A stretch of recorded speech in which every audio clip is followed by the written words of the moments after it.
New at 10, the loss of Senator Bob Dole struck a chord across the nation, but people in Salisbury are especially heartbroken. Well, Dole's wife, Senator Elizabeth Dole, was born and raised there, and Bob has gone on record to say that Salisbury holds a special place in his heart. Now, Fox 46 Northeast Bureau Chief Sidney Heiberger spoke to those who knew the Doles not as politicians, but as friends.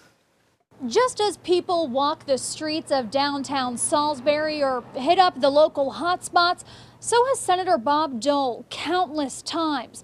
A hardworking trailblazer in Washington and a kind, genuine man in his adopted hometown.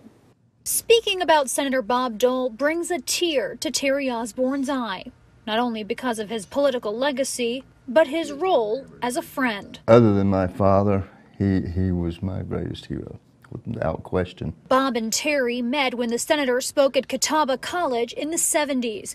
Eventually, Terry went on to become a teacher in West Rowan, bringing groups of students to visit Dole in Washington every year. Here's a man who was both minority and majority leaders during the year that we took him over there. And somebody as busy as he was never too busy to speak with these students. Former Salisbury Mayor Margaret Klutz and her daughter Meg Dees says they were also fortunate to know the Doles. One of the last conversations I had with him was on his last birthday when he was, I guess, 98. And he said, "Margaret, I'm almost an official senior citizen now."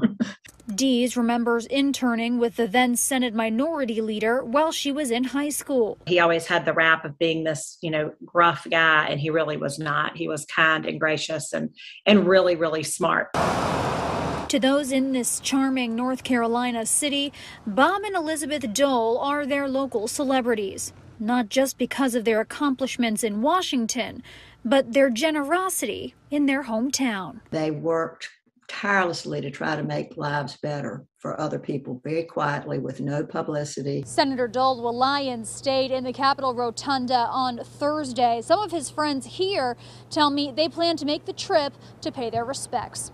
In Salisbury, Sidney Heiberger, Fox 46.